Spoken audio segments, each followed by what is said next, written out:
foreign, predatory, parasitic corporations are replacing our natural environment with an industrial landscape of wind turbines. One Nation will stand against sending children down a path of drug dependency and body mutilation to appease the gender cult. Leave our kids alone. The Trusted Digital Identity Bill is a global surveillance and control mechanism that profit-hungry corporations and power-mad politicians drafted and crafted. One Nation opposes this inhuman, dystopian future that the United Nations promotes as the Great Reset, and we condemn this Parliament for signing on to it. I called for Australia to reject the World Economic Forum's Great Reset and instead mount a great resist. Just like the koalas being euthanized to make way for wind turbines, or damaged solar panels leaking toxic heavy metals into waterways, the United Nations net zero plan again involves killing the environment to save it. I've been speaking about the fear, the oppression and the inhuman cruelty of our COVID response since July 2020. I promised to hound down those responsible, and I will continue relentlessly to keep that promise. You're about to be live with me, Senator Malcolm Roberts.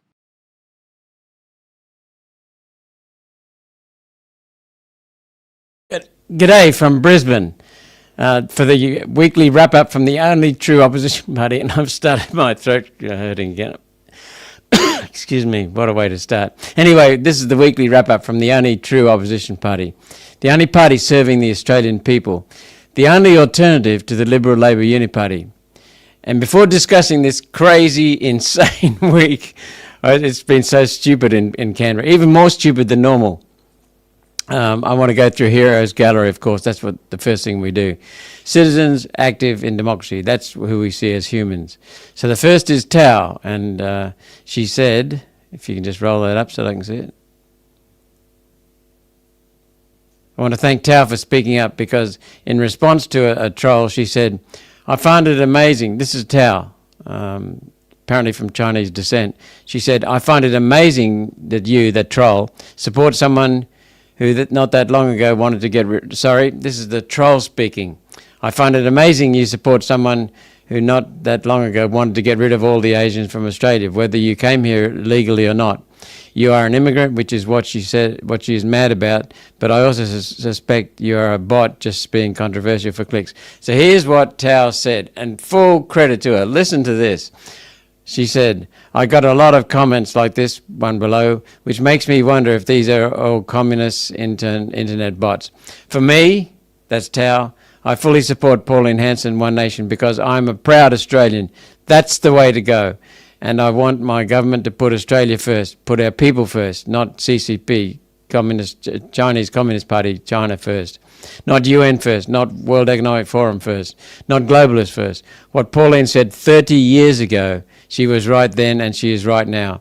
You keep referring to a maiden speech from 30 years ago. Does not change my position and view at all. Pauline said about being swamped by foreigners, and we know many, many foreigners, including immigrants, have said they do not want to be swamped regardless by any nationality or any ethnicity. So the next one, so full credit to Tao for speaking up in defence of Australia, her country. Nathan's Lawns and Gardens. Wow, look at the notes we've got here. Nathan Stafford seeks out the elderly who can no longer push a mower, families going through tough times and public spaces that have been neglected by councils, cleans them up totally for free. He restores dignity to a home, shows a struggling neighbour that they're not forgotten. This is amazing. Filming these transformations, he's turned this into a movement of generosity globally. Recently, Nathan showed us the true meaning of caring. This time he didn't just mow a yard, he gained the trust of a 50-year-old man, a social housing tenant in Western Sydney, and spent many hours cleaning up living conditions no human should be living in. More importantly, he became that man's voice. He showed us that behind every hoarder house is a human being who has been let down by the system, and Nathan made sure that man was finally seen, heard and helped. That is really fantastic. Nathan uses his platform to support the charity Heart Kids. As a heart dad himself, he donates a portion of his sales to families navigating childhood onset heart disease. He's turned his own family's journey into a mission to ensure no other family has to walk that path alone. By watching his videos, purchasing his merch, together with his sponsors, Nathan's Lawns and Gardens turns views into helping people who just need a helping hand. Thank you so much, Nathan, for what you're doing. Citizen actively in the community promoting democracy. And I want to thank the people for the Farrer by-election, candidates rather, for the Farrer by-election. Farrer by-election has been declared to be on 9th of May. It's a Saturday, 9th of May. 81 heroes of democracy, 81 nominations for Farrer to stand with as the One Nation candidate in Farrer. So that we had to cut off the nominations, apparently, the applications at 81. Now, headquarters has processed them in accordance with standards, weeding out the people who may be dual citizens or not compliant from other aspects. They've whittled it down to 3 nominees to take part in the final selection tomorrow, Saturday, in Albury-Wodonga. David Farley, thanks, mate. Lee Wolke, thank you. And Guy Cooper, thank you so much, mate. They will contest the Farrer candidacy in a One Nation pre-selection meeting at the Albury Convention Centre from 9 a.m. on March the 7th, which is tomorrow, Saturday. Lee, Guy, and David are all dedicated locals who understand the needs of Farrer. So we know we've got a good candidate. No matter which one of those 3 gets elected, we've got a great candidate. Thank you so much for standing up. And I'm going to nominate Pauline Hanson for standing up to the Senate cabal pile on Monday. She really withstood a lot of crap, a lot of dishonesty, a lot of lies. Lydia, I sit behind Pauline, and Lydia Thorpe is within a couple of meters of Pauline. During her speech, during Pauline's response, Lydia was using the words, he's a racist or liar, repeatedly, liar, liar, liar, just to put Pauline off. And the thing is, Lydia can't be heard by the chair and by most people in the Senate, so all she's doing is niggling. This happens enormously, so often, so frequently. So I stood up and called it out. That to me is dishonest, absolutely dishonest, because she's goading Pauline but pretending not to. So I want to thank Pauline and acknowledge Pauline for standing up to the Senate cabal pile on Monday. And I'll talk more about that later from a brave Chris Smith, another hero this week, because he called out what it is. It's just a pile up on Pauline. And speaking of fake news, that Pauline's this and Pauline's that and Pauline's something else, and the fake news made up lies about what she said, and I correct those lies. You'll get the video sometime in the next few days or weeks when it's processed from Hansard, the parliamentary Hansard. But while we're on the subject of fake news, I want to point out the many fake articles that are circulating on social media at the moment. Facebook pages have popped up sharing AI-generated articles like these that are not true. I can only assume the Uni Party and or their supporters are getting a little worried of the surge in support for One Nation, the true opposition party for the moment, the true opposition party. So we were going to share some fake articles, but look at this. Look at this. Have you put up the picture of the... Oh, you have got the picture of the fake news. Okay, great. They're telling all kinds of lies about One Nation because they're scared.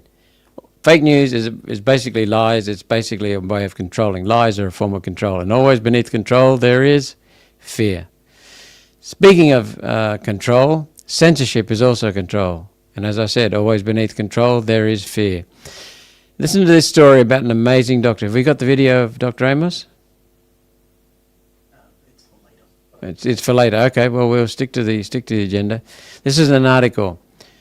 The Medical Board of Australia and the Australian Health Practitioner Regulation Agency, AHPRA, a terrible organisation, have imposed restrictions on Queensland psychiatrist Dr. Andrew Amos following his public criticism of gender-affirming care. He's a bloody doctor. He studied for years. He knows what male and female are.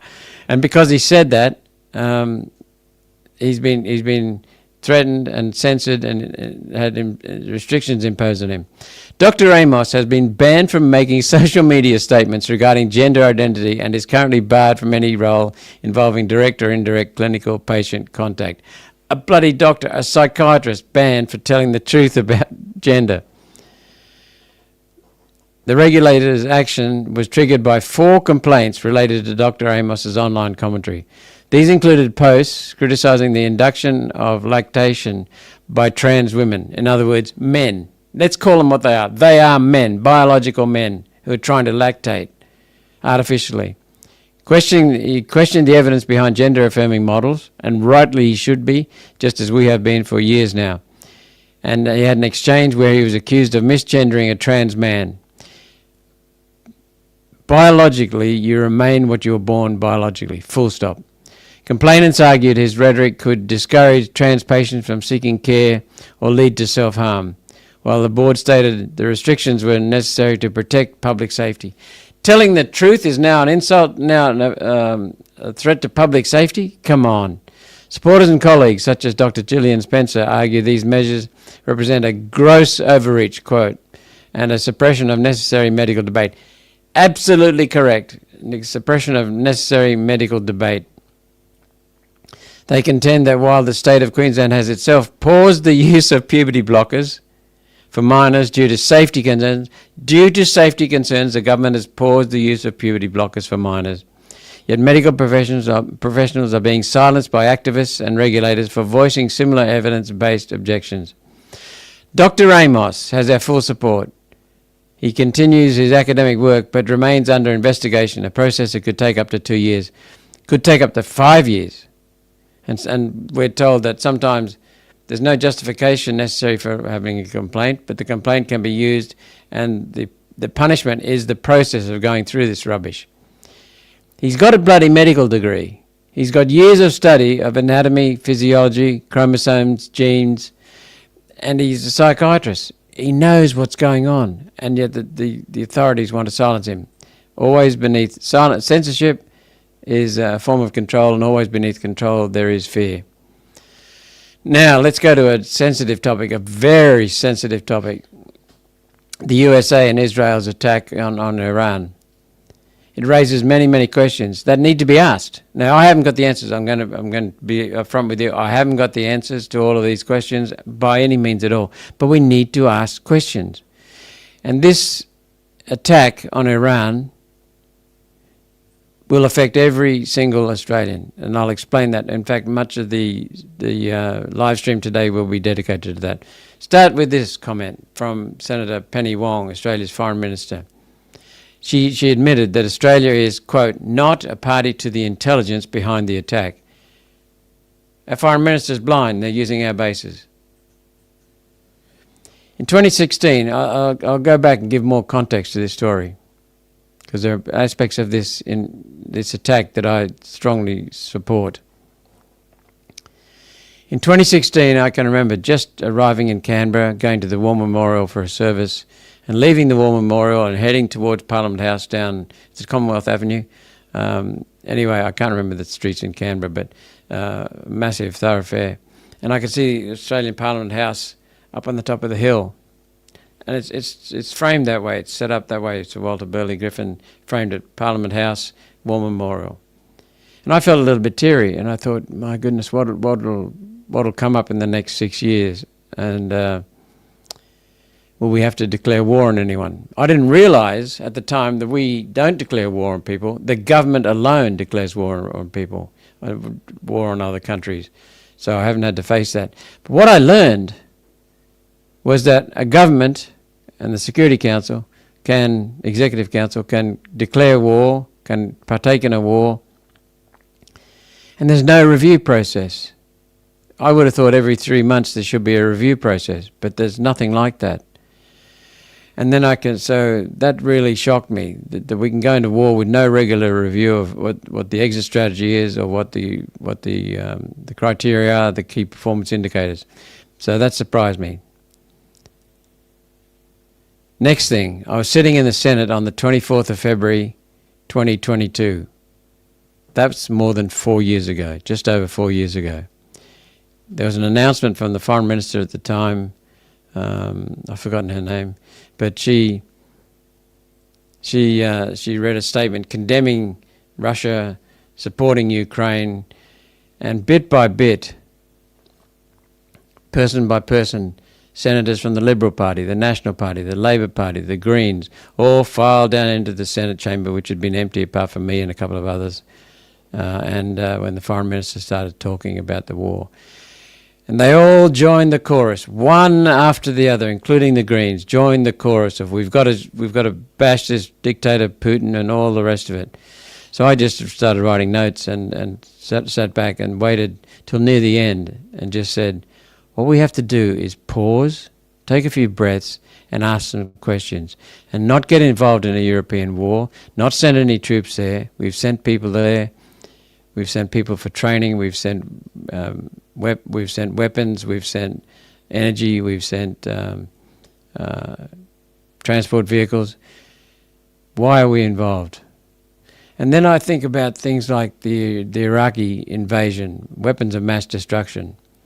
And 2 years after John Howard from Australia, the Prime Minister, George W. Bush Jr., the President of America, and Tony Blair, the Prime Minister of Britain, 3 years after they all told us there were weapons of mass destruction in Iran and they had to save in Iraq, they had to save the Iraqi people from Saddam Hussein.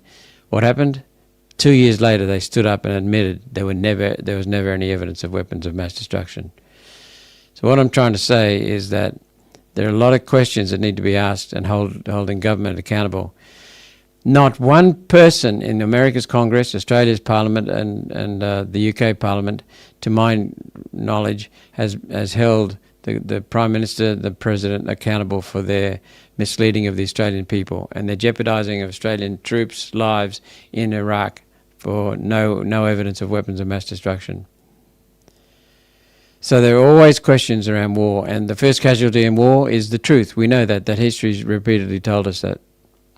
And by the way, there's another question that came up during the week when it was revealed that the Israeli president, who visited recently, Mr. Herzog, met with ASIO, our Australian Security Intelligence Organisation. That's unusual. Why? They can't tell us why. Now, I'm not pretending to know the history of the Middle East.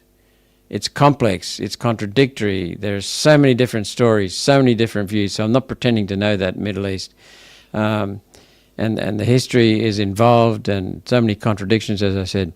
Then you add things like China. Will China invade Taiwan? Is Donald Trump getting Iran cleared up and the nuclear weapons cleared up so that there's no mischief later with China, and that'll deter China with invading Taiwan? Who knows? And then there are also stories that Venezuela has been invaded by the United States to stop the oil supply to China, and China is dependent on that oil. And also now the Iranian invasion to stop, it's not an invasion, it's a bombardment, to stop the oil going to China. Who knows if these are true or not? Maybe he's clearing the decks of Iran so that they won't pop up as a threat when China invades Taiwan. Maybe it'll deter the attack of China on Taiwan. Who knows? It's complex. I'm not pretending to know. Who knows if Iran's still got a nuclear capability, developing nuclear weapons, because the Americans supposedly smashed that capability when they bombed it a couple of years ago. So we don't know many things. I'm not pretending to know. But one thing I always question when a country invades another country. So I'm asking these questions.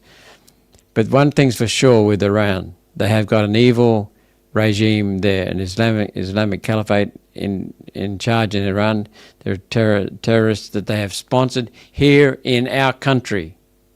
And there are also questions about the Iranians getting the bomb, and questions about Iranians being murdered in their tens of thousands by the cruel, despotic dictators.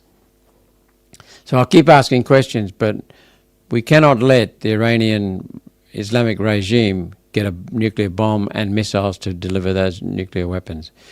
We cannot let them continue sponsoring. They have admitted sponsoring terrorists here in Australia, and our government's number one responsibility is to protect the people of Australia, keep them secure. So the Iranian government has admitted sponsoring terrorist acts here in Australia. So I'll keep asking questions. I don't just blindly accept a war is occurring just because I like Donald Trump and admire him. I'm guessing he's doing it for the right reasons, and overall I think that's right. But Australia's security and Australian security is our number one priority, so we will keep asking questions. Now, speaking of asking questions, the Greens ignore terrorists and terrorist acts in Australia. Why? They support Khamenei. They support...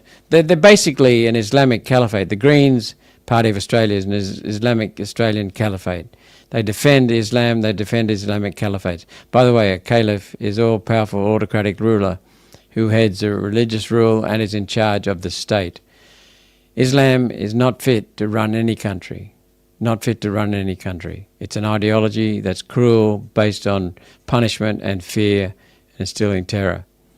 And they're the number one killers of people around the world.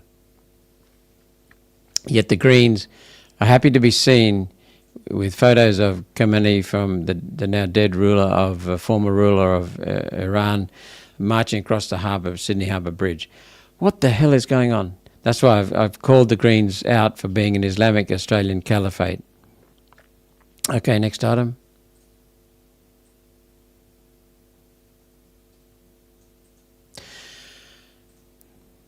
Now, here's something that may surprise you, may not surprise you. I asked in an order for production of documents about a report called Building a New Life in Australia, Wave 6. It's a longitudinal study of immigrants that have come here over the last few decades. It's an excellent study. There have been 6 of them put out there. The taxpayers, you have paid for it. You have paid for it. They handed out free to academics, to universities. We asked for it and couldn't get one. Now, this is what's even worse.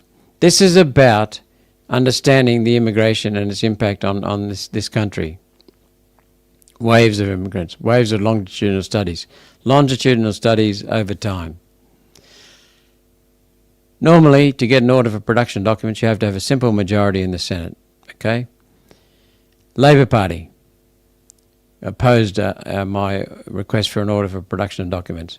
The Greens opposed my order for production of documents.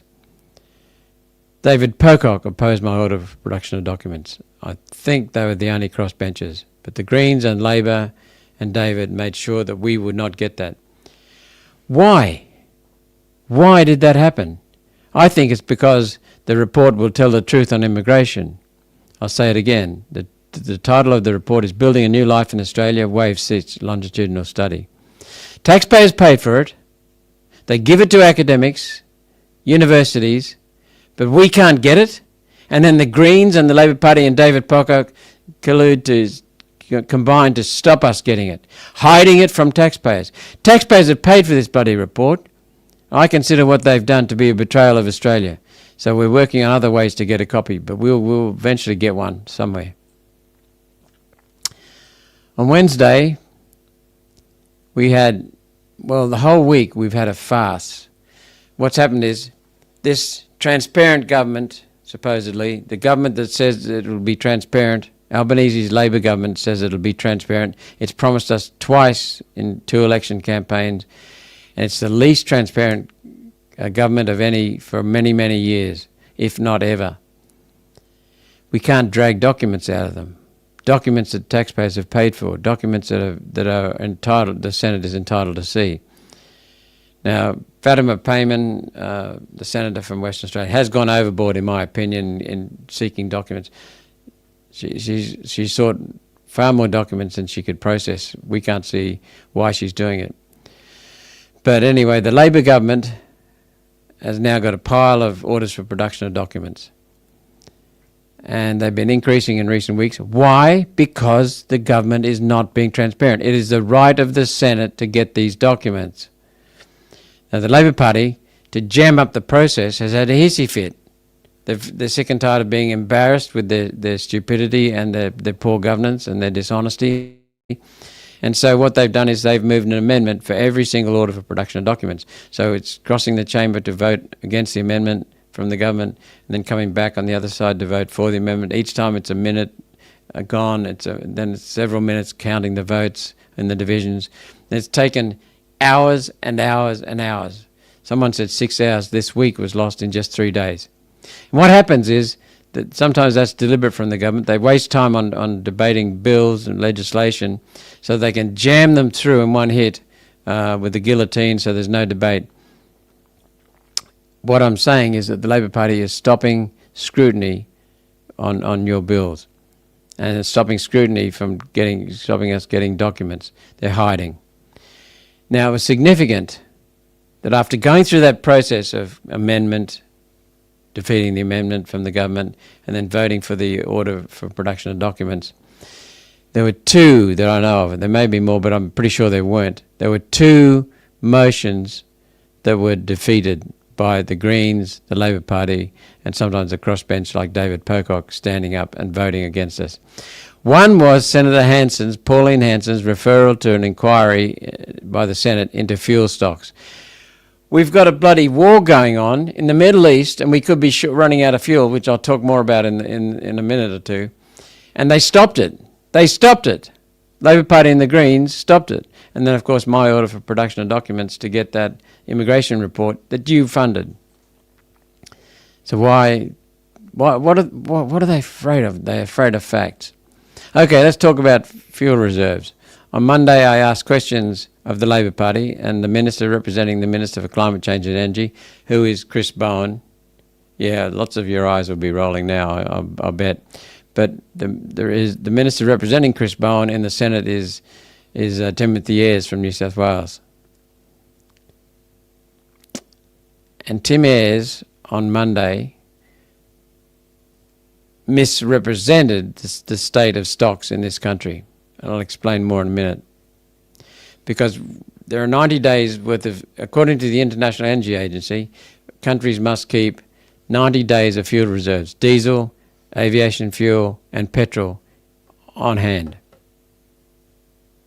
in the country. And under Scott Morrison, with Angus Taylor as Energy Minister, those stocks were kept in the United States. We're an island. Someone could blockade us maritime blockade, and we wouldn't have any fuel. So Tim Ayres was correct in pointing out the stupidity of that little exercise some years ago under Angus Taylor as Energy Minister. And then he said that we have 150% of, I think, petrol supplies, petrol stocks. We have 116% of diesel. I might be wrong in the exact numbers, and we thought, how can this be? Because we know, we checked the government's data, they've only got 26 days of diesel, 24 days of petrol, and that's way under 90 from the International Energy Agreement.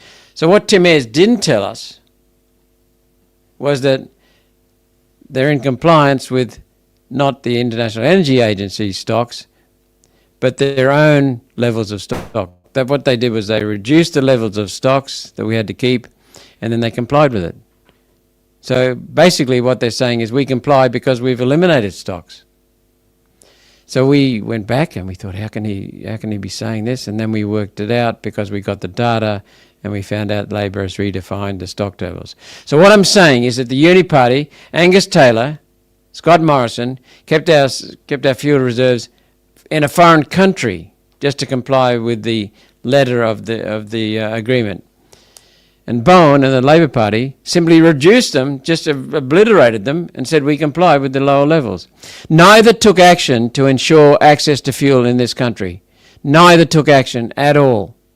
And significant because there are three major issues. I stood up on the cuff and wrote a couple of notes and responded to a call for suspension of standing orders to debate this yesterday. There are three basic issues. There's the volatility of supply during a war, especially around the Straits of Hormuz, which is blocking the supply of oil out of the Middle East. When the supply goes up and down, especially when it goes down, then we have to buy more oil, and the prices people pay are hugely inflated.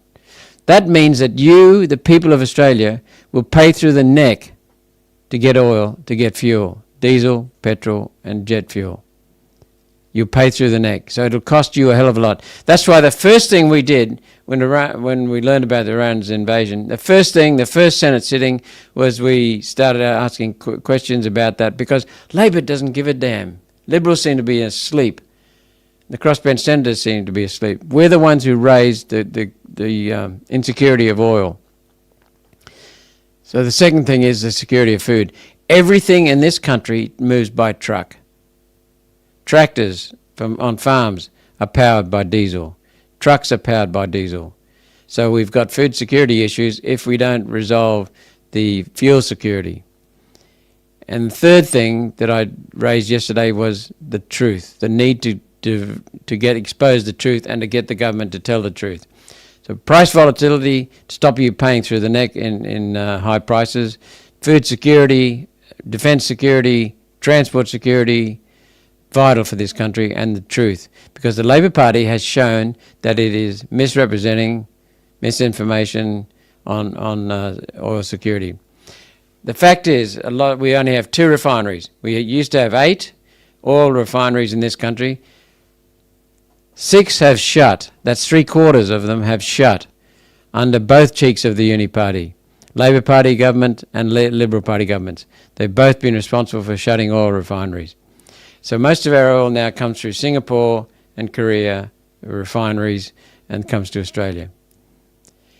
And yet, Australia is the largest exporter of hydrocarbon fuels, coal, oil and natural gas. We are the largest exporters. When you combine our gas exports with our coal exports, we're the largest exporters of hydrocarbon fuels. But we could have a gas crisis here. We could have a liquid fuel crisis here. And we're not allowed to burn our coal here, but we're allowed to send it overseas to China and other countries. Pauline Hanson, so I read yesterday from a speech she gave in 2021, but she was onto this topic in 2016. She was onto this topic before 2016 as well. We have got some of the world's largest gas reserves in the northwest shelf of Western Australia. We export most of it for pennies, for pittance. We have the world's largest tax evader, Chevron, exporting our gas and not paying a cent in tax, and very little in the way of royalties. Pauline has suggested building a pipeline across the country from the northwest shelf to Melbourne, Sydney and Brisbane, and converting gas to domestic liquid fuel reserves, diesel and petrol. We know that the Northwest Shelf gas is prime for that. So we can do that, build a pipeline and get fuel production in this country. We could be self-sufficient in in petrol and diesel. We've pushed it for decades. I've pushed it. Pauline's pushed it for decades. I've pushed it for just on a decade. So I've got some notes here from one of my staff. I've got some very good staff. Energy security and fuel security. Australia's fuel security.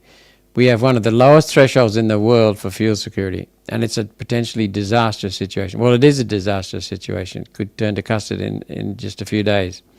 Over the last 10 years, Liberal and Labor Uni-Party governments have deliberately sabotaged our fuel supplies. I'll say that again. They've deliberately sabotaged our fuel supplies. We're supposed to have 90 days of petrol, diesel and aviation fuel.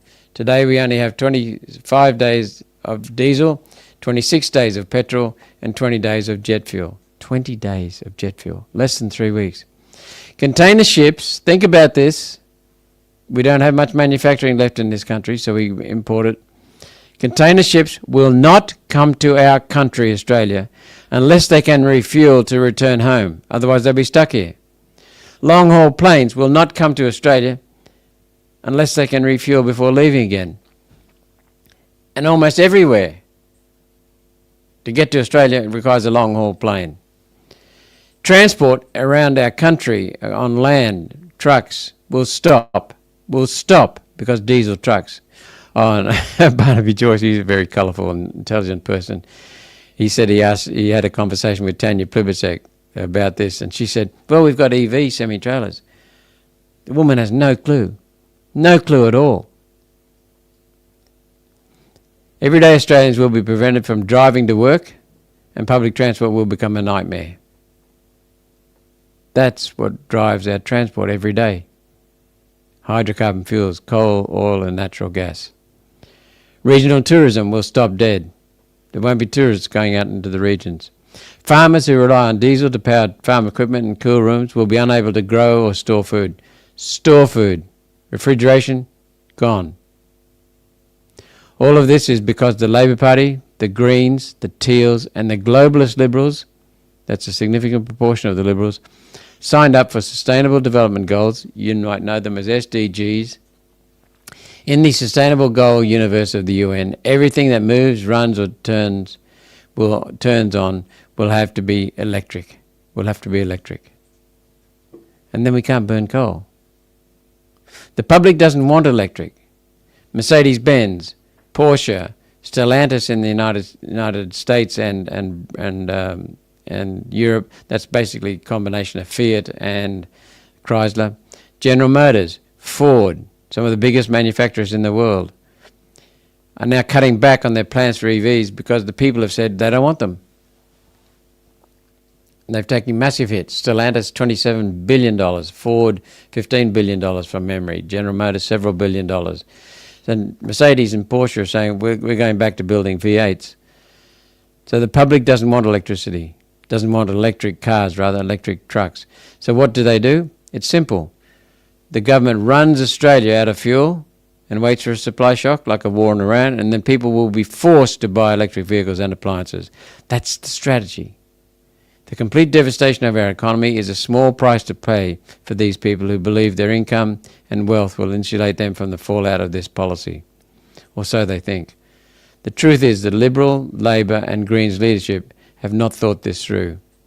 Our country has enough reserves to be entirely self-sufficient in diesel, aviation fuel, petrol, coal, electricity. And yet, cost-cutting and complacency has seen Australia's refineries closed or cut back. I pointed out that we've had two refineries. One of them, Lytton in Brisbane, here in Brisbane, is facing in a few weeks a 10-week shutdown. 10-week shutdown. What the hell's going to happen? In the last 20 years, 6 of our 8 refineries, 3/4, have gone, disappeared. Now we import our refined fuel. Our leaders have known for years the perilous route our just-in-time fuel shipments traverse. They knew and have been warned repeatedly that even the slightest conflict can cripple Australia, can cripple our whole country. Already Qatar has announced they're tearing up supply agreements and keeping stocks for themselves. They're a major supplier of petroleum. Others are going to follow. Where will we get our fuel from? This is criminal incompetence from globalist ideologues who push the agendas and the policies in the Liberal Labor Uniparty. They've been doing this for decades. They ignore keeping our military running. How the hell do you keep tanks running, unimogs going, trucks going? Fuel is what keeps our domestic infrastructure alive, our cities fed, so we can have Teal voters, we can have Greens voters, we can have Labor voters speaking about and loving the UN policies, but they're going to starve. How do we keep our energy grid online? Everything, every single thing depends upon it, and yet it has been neglected. Our fuel and energy has been neglected. Well, it's not been neglected, in my opinion. It's been deliberately destroyed. Australia is on a path of managed decline. That is quite clear. And now we have our Energy Minister, Chris Bowen, saying he wants to go so far down the transition to solar and wind and batteries that it'll be impossible to reverse. That is insane. This is all at the hands of the Liberal Labor Uniparty. And the man who started it was John Howard, the Prime Minister under the Liberal Nationals government in 1996 to 2007, who put in place the solar and wind and renewable energy target, put in place the theft of farmers' property rights to comply with the UN's Kyoto Protocol, was the first to announce a carbon dioxide tax and emissions trading scheme as policy. This is what's been going on since 1996, 30 bloody years under both Liberal and Labor. This week, the war in Iran and disruption of Gulf oil shipping routes has exposed Australia's critical fuel security crisis. I started highlighting it on Monday. I continued it on Tuesday. Pauline continued it on Tuesday. Then Senator Sean Bell from New South Wales, One Nation, continued it on Wednesday. Then Pauline continued it again on Thursday. And I continued it again on Thursday. And now we've got the Nationals standing up saying they want to question fuel security. Welcome to the party. But we started it and we pushed it and pushed it and pushed it. and were ridiculed for it. I'll show you a video in a little while about it. One Nation called for an urgent inquiry into the state of our refineries, and we would further ask for detail, solid facts about how fast self-sufficiency can be rebuilt in the event of regional conflict. These are urgent matters. They're the highest priority. They're about our security, about our safety, about life and death. People pay the price: fuel cost, cost of living, security, and truth. And yet Labor and the Greens voted One Nation's proposal down 31 to 27. Right now, the single most important question for the Australian people is fuel security. It underpins everything in our economy, and the others don't give a damn. Have a look at this video, very short video, 1 minute video, at how Tim Ayres, the Minister, replied when I asked him about fuel security. Energy security, fuel security, is industrial policy. It is economic policy.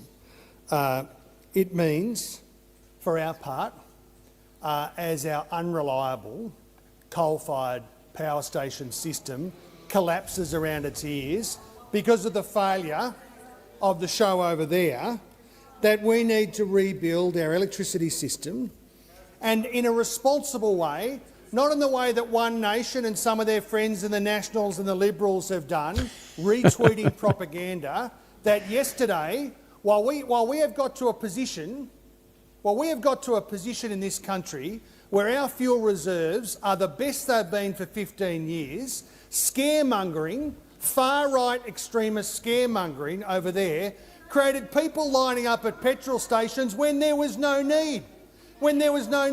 People over there talk about war profiteers. This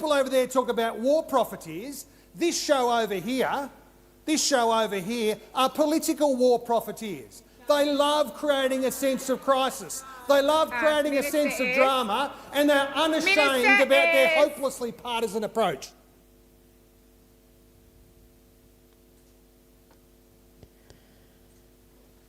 Did you hear him say far-right extremist scaremongers? We're raising security concerns, so he calls us far-right extremist scaremongers. Things like racist, tags like and labels like scaremongers and far-right extremists, they're overused, they become meaningless and they're just a distraction. But that's what he thinks of us when we dare ask a question. He was responding in answer to my question. Then he told a lie, misinformation and disinformation.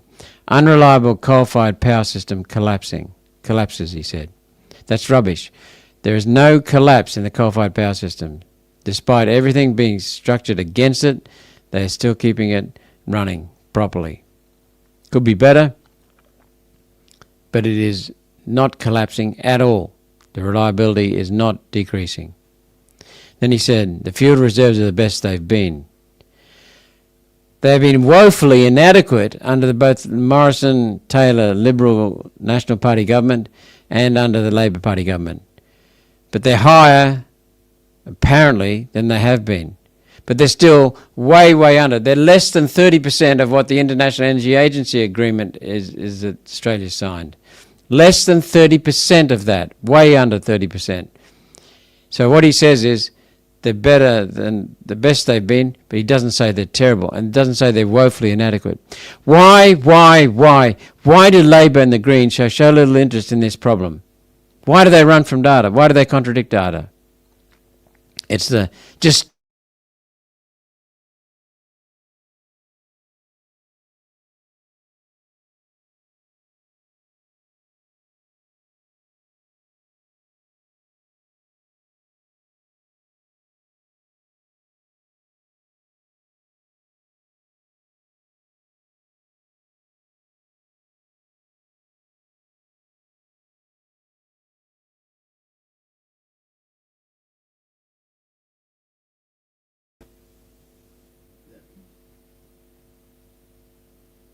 as I said, the whole green industry is collapsing. Now it's not about climate change, it's about national security. Have a look at this.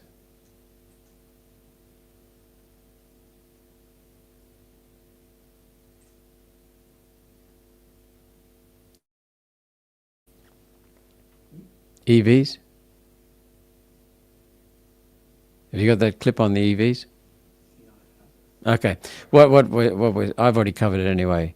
The title of the article is "Why Your Next Car is a Matter of Australia's National Security." They're trying to attempt to claim broadly that Australians should buy Chinese-made EVs to protect ourselves from Middle Eastern oil insecurity. Wow, that's a far stretch. Because there's no geopolitical insecurity on the horizon with China, of course. No, none at all. I'm being facetious. Chinese EVs are made with hydrocarbon fuels from the Middle East. This is insane. This is crazy. They just tell you blatant lies. Not just EVs, they want Australia's entire energy infrastructure to be dependent on Chinese solar, wind and batteries, which we cannot make because our manufacturing has been shipped overseas because of UN agreements, Lima Declaration 1975. And they're easy targets solar and wind are easy targets during times of war due to their remote locations and large surface areas. They're spread out. We're now seeing the Albanese government use national security as a way for solar and wind companies to make even more money out of a scheme that would leave Australia entirely without an energy or transport sector. And who pays for all of this? We all do, the taxpayers, we the people, directly and indirectly. Failed policy is costing us trillions of dollars. The transition, which is like driving the whole country off a cliff, is costing us 1.9 trillion for bloody nothing. That's why One Nation has been relentless in calling all this bullshit out. This has to be stopped. If Labor cared about national security, they would be answering One Nation's questions about using our own resources. And by the way, anyone interested in the energy data and where I've got it from, we'll put the link below in the comments, okay? So just have a look at that.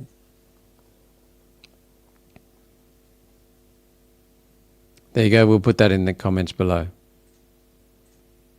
This is scandalous.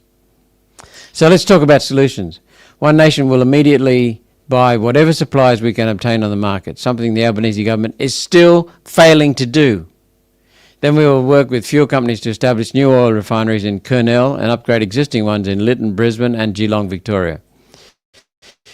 We will immediately start construction on gas-to-fuel plants and legislate a domestic gas reservation. So Pauline Hanson has been chasing as policy and chasing as something that's important as a gas reservation, to reserve a gas supply for our domestic gas use. And finally, Labor has adopted that in part, but it's not very helpful the way it's done it. So what we want to do is we reserve a gas reservation, domestic gas reservation, so we have cheap Australian gas to convert to liquid fuels, diesel and petrol.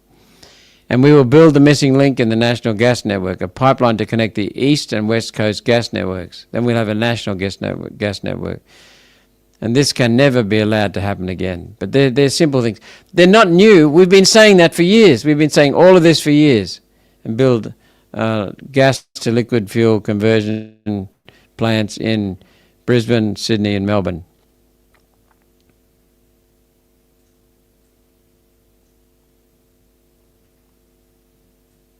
As I said, we just can't let this happen ever again.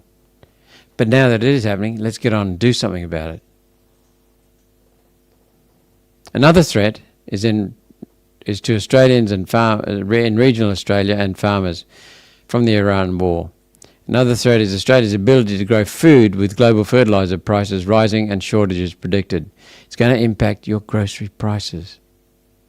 This happened during the 12-day war. It actually happened during the 12-day war between Israel and Iran in 2025. Although this disruption is expected to be much larger, especially with a drone attack partially destroying the Middle East's largest refinery. Thank you, Richard, for developing this briefing, because I didn't know about the drone attack. So a drone attack from Iran has already crippled a large refinery in the Middle East. Our alternative sources are almost exclusively obtained from China. To our farming, that's fertiliser. To our farming communities, we ask that you let us know what your urgent concerns are for this issue, and how One Nation can help cause awareness to ensure your community, business, and our food supply is protected. Farmers are reeling under the onslaught they've had since John Howard's government stole their property rights during his term of from 1996 to 2007. Oh, here are some other items. In no particular order, Let's have a listen to Tim Wilson singing a song in question time. And he's the alternate treasurer. Sounds kind of relevant. Do, do, do, do, do, do, do.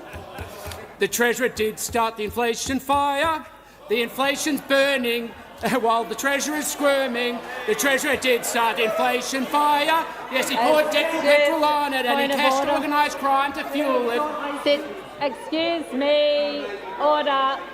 Oh, look. On a face-off of lyrics. When people talked about that Liberals have no understanding of social media or the online conversation, to be clear, we weren't requesting Canberra karaoke from Tim Wilson. And then we get this. An opposition senator gave a 2-minute speech. Very interesting. The senator involved was Matt Canavan, highly intelligent, one of the best spoken senators in the parliament, highly intelligent, highly capable, highly practical. He blamed Labor for the safeguard mechanism, which is an unofficial carbon dioxide tax, an emissions trading scheme, a tax. The safeguard mechanism was introduced by the Liberal National Party government under Malcolm Turnbull with Greg Hunt as Minister for Energy. That's who introduced the safeguard mechanism in 2015. I was shocked when I saw it. I wasn't in the Senate at the time. That was quietly brought in the last week before Christmas, when everyone had their minds elsewhere. But it was brought in as a basis for a global carbon dioxide emissions trading scheme, a global carbon dioxide tax. And I'll have more to say about that in coming weeks. The Liberal Nationals have also kept net zero, despite fake headlines saying that they've ditched net zero. They did not ditch the net zero target. They kept the target, and they delayed the achievement of the target a few years. That's all. So Labor, Liberal, National, Greens, Teals, David Pocock, who's a Teal, and crossbench senators all want the net zero targets maintained. Okay, here we go. We've got another video coming up for you. Destroying the environment to save it. They've planned a 3,000-acre solar project with 660,000 solar panels. Could you play the video, please? This renewable energy zone is just about to look like a total wasteland. Wow. And this is what people don't comprehend. Yeah. This small project here is over 3,000 acres with more than 660,000 panels, plus battery energy storage systems, which have lithium involved in them. We know there's heavy metals. We know there's toxicity. We know there's chemical runoff. We know there's fire hazard.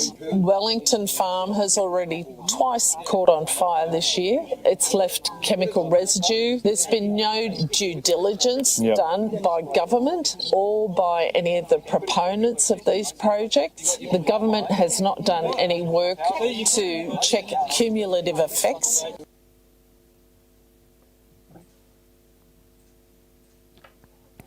That's a term that we've come up with in the last couple of years. We need solar and wind. They'll destroy the environment in order to protect the planet. This is insane. And congratulations to Premier Chris Minns from New South Wales, because he has admitted what we have long warned about. When these so-called green projects that are really environmentally destructive projects, solar and wind, when they fail, and they will fail, they are already failing because of the high price inherent even with the subsidies, the high price of production and the unreliability of production. When these fail, the financial burden will fall on the landholders, the farmers. We're already seeing rural residents sound the alarm over an abandoned solar farm left to rot. And these things have toxic chemicals, as that lady just pointed out. And these leach out during rain, and during hailstorms, when the panels get smashed, they just flood everywhere. So here's the double standard that they won't tell you about. In the coal industry, before a single shovel hits the ground, they must pay an environmental bond for the land that's going to be disturbed. That money is locked away. The company can't touch it until the land is fully restored once the mine is finished. Then they get the bond back. That's fair enough. Wind and solar, no environmental bonds, no restoration bonds. When these companies fail, as they're starting to, they just walk away, they go bust, they declare insolvency, and they leave behind a toxic wasteland of non-recyclable turbine blades and solar panels. Without bonds in place, the person who will be fixing this up are the landowners and the taxpayers, as Chris Minns has just acknowledged on 2GB Ben Fordham. Thank you, Premier Minns, for telling the truth at last. So the people left holding the bill to restore the land are the landholders. Wind and solar aren't saving our environment. And if we don't demand the same accountability required of other industries, they're going to destroy the environment farms.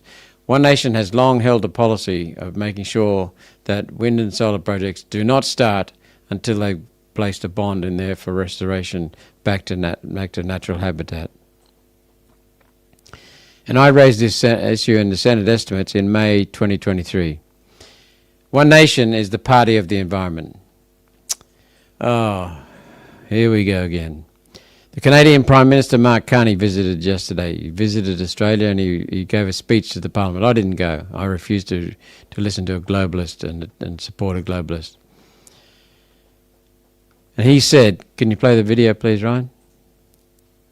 Point is that middle powers working together can not only build true sovereignty.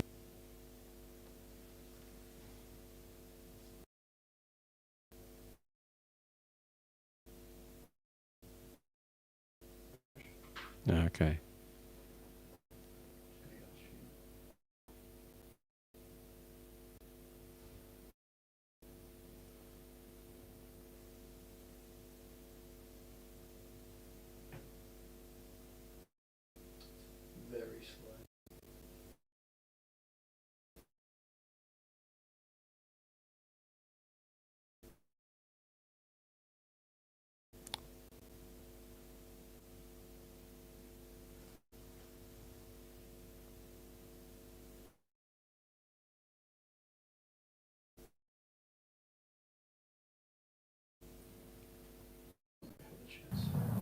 We can also help shape the next global order.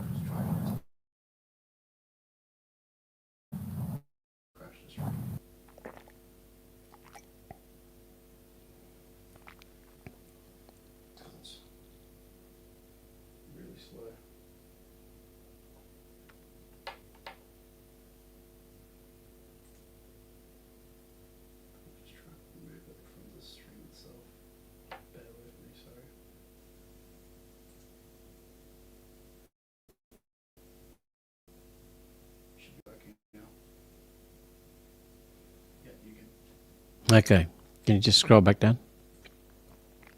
Okay, this is what a quote from Mark Carney, Canadian Prime Minister. My final point is that middle powers, that's like Australia and Canada, working together can not only build true sovereignty, we can also help shape the next global order. They're no longer calling it a new world order, they're calling it a global order. Australia, and he went on, Australia and Canada can't compel like the great powers, but we can convene. We can set the agenda, shape the rules, and organise and build capacity through coalitions that deliver results at speed and global scale. Sounds impressive, doesn't it? It's all about just losing our sovereignty. He went on, because we have two advantages, and it's clear every day we have two advantages that the hegemons lack. The first is legitimacy. That's rubbish. And the second is trust. That's also rubbish. Australia and China have built this up over a century. We respect our commitments. When we sign deals, we honour them. When we join multilateral efforts, we multiply their impact. Other countries know we mean what we say and value our partnership. Sounds like global propaganda, doesn't it? He went on, contrast, the hegemons can compel, but that comes with costs, both reputational and financial. Change through compulsion doesn't last. Hear, hear. But they're doing it subtly. You finish with, by contrast, using trust to convene like-minded nations working together creates lasting change and stronger new institutions and systems. The next global order? Really, Mark Carney. Canada is in just as much domestic strife as Australia. How much longer do we tolerate meaningless speeches like this? The days of this sort of progressive, regressive, word salad politics are over. I want to point out that the man who fabricated climate fraud, and I'll be talking much more about him in the near future, was a Canadian, Maurice Strong. He set the agenda. He concocted his way, schemed his way, manipulated his way into the United Nations, and then led it. Extraordinarily manipulative, very, very good at getting agreements from national leaders, just scamming them into things. He set himself up to make $1 billion out of carbon dioxide credit trading. He set himself up as one of the co-founders and the director of the Chicago Climate Exchange trading carbon dioxide credits. Now you know what it's all about. And he also set up the revenue flows for the United Nations to take that carbon dioxide tax and give itself a guaranteed revenue so it didn't have to rely upon grants from member nations. And as your financial position goes backward, Labor, Greens and Liberal moderates, social policy, their social policy, attacks and divides you as colonisers, degendered and disrespected. Maurice Strong also drove that. He drove those attacks with policies to smash the two basic structures of human civilization, the family and the nation state. These bastards are evil. Mark Carney said Australia and Canada have trust. That's bullshit. Communist prime ministers like Anthony Albanese and Mark Carney pretending to not be communist are just not trustworthy. And here are the consequences already. You putting up the graph? Yep.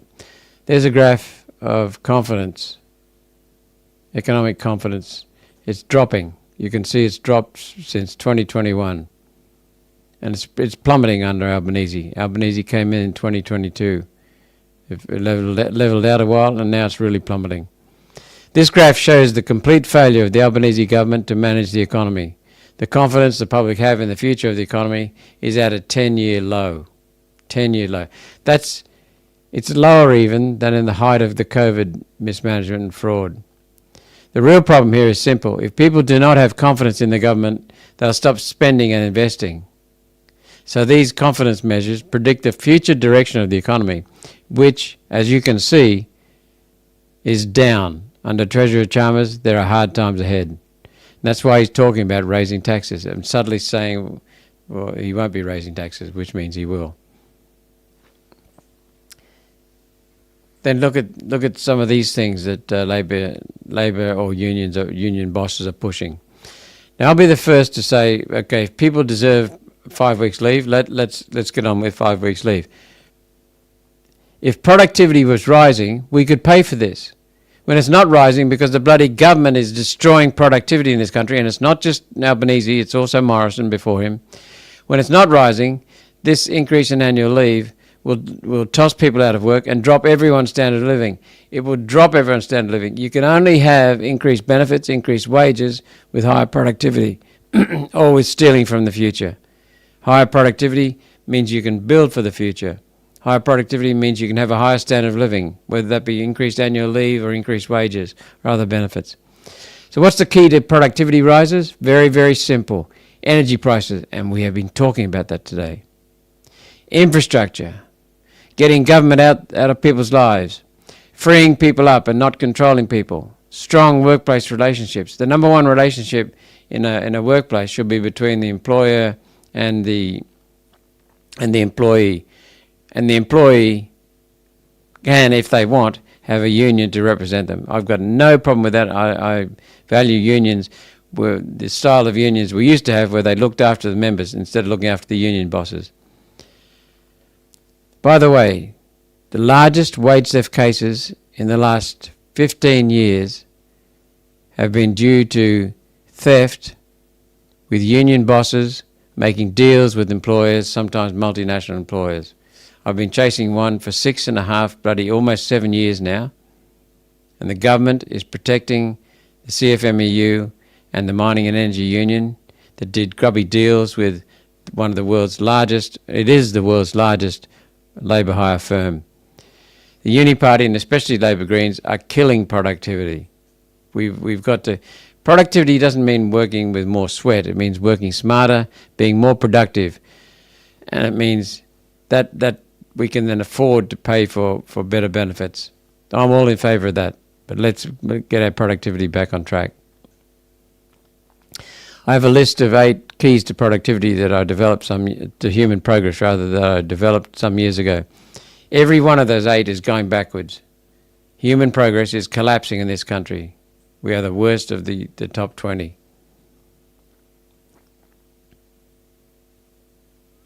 Here's another great claim.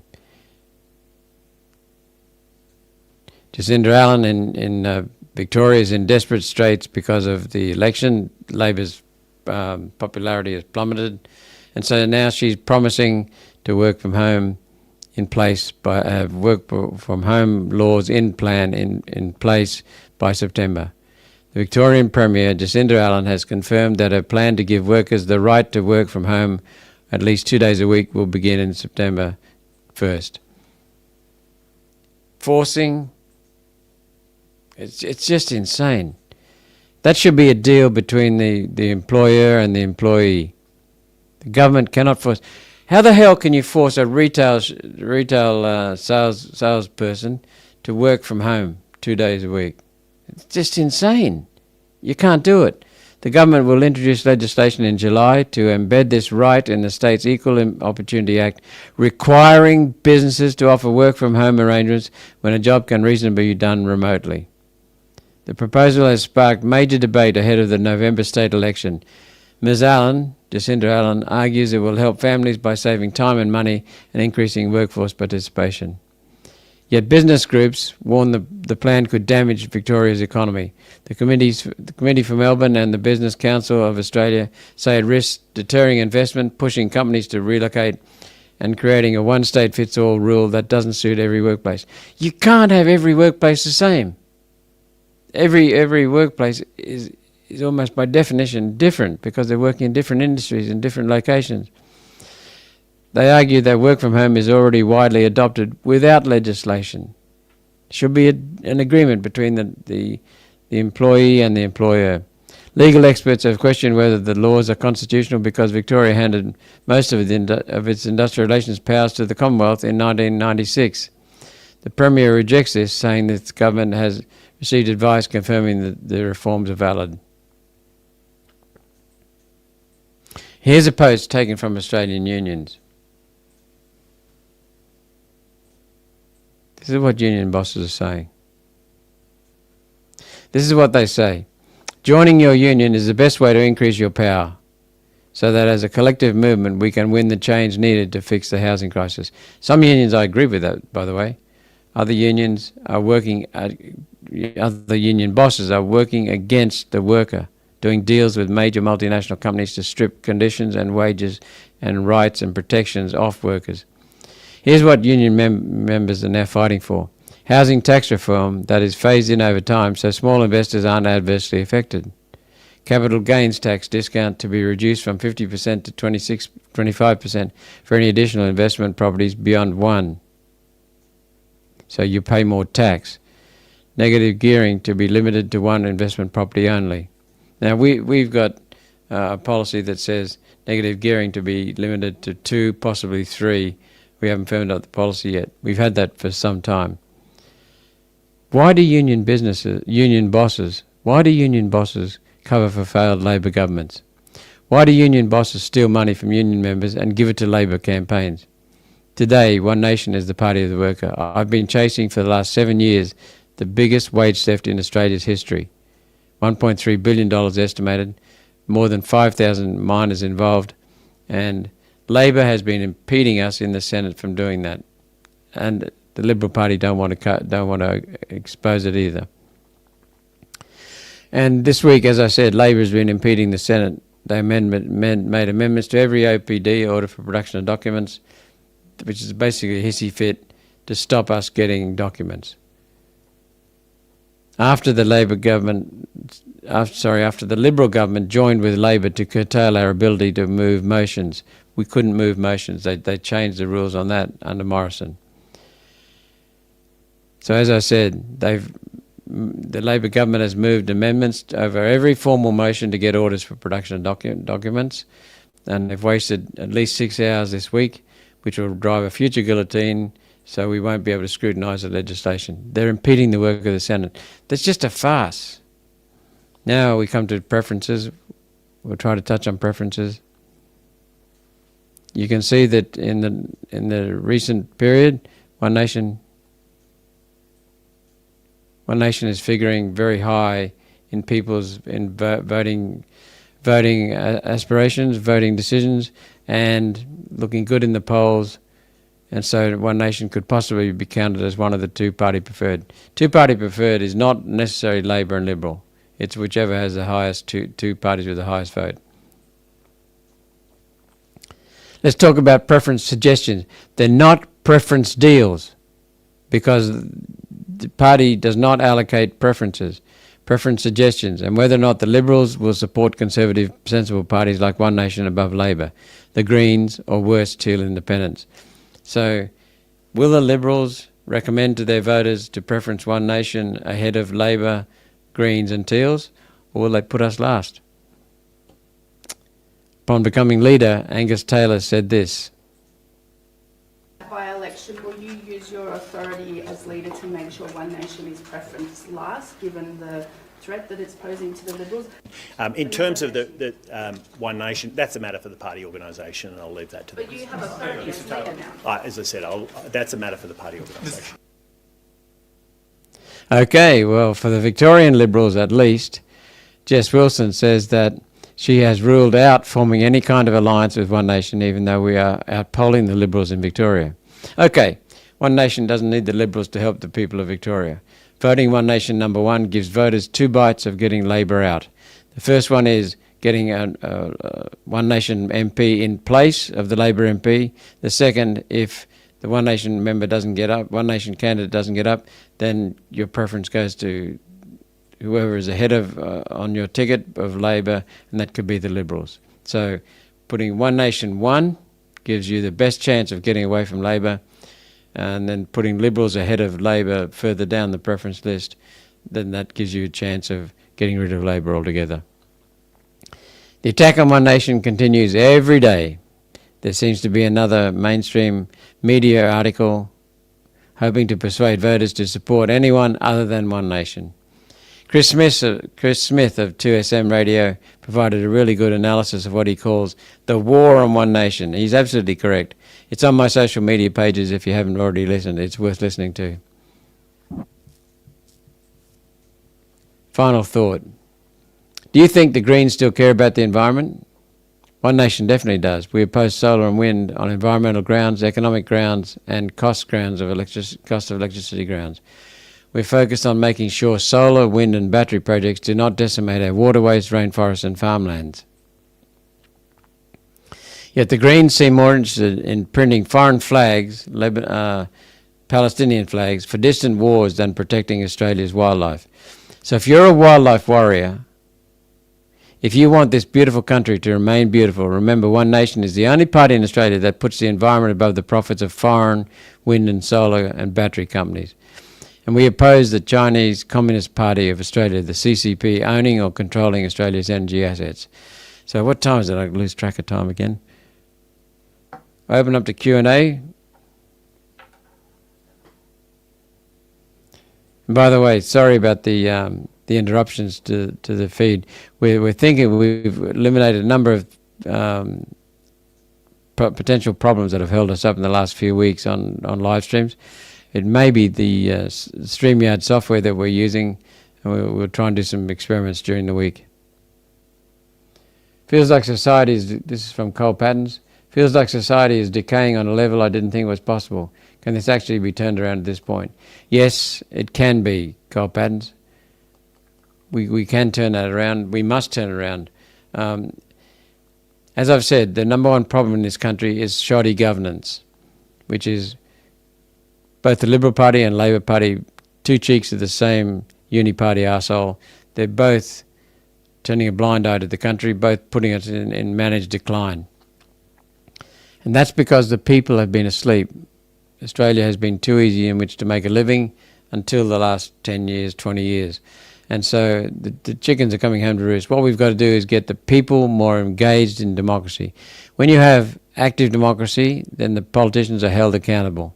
When you have passive democracy, which is what we're in, it leads to apathy, it leads to eventually to anarchy, it leads to turmoil, and then you have dictatorship.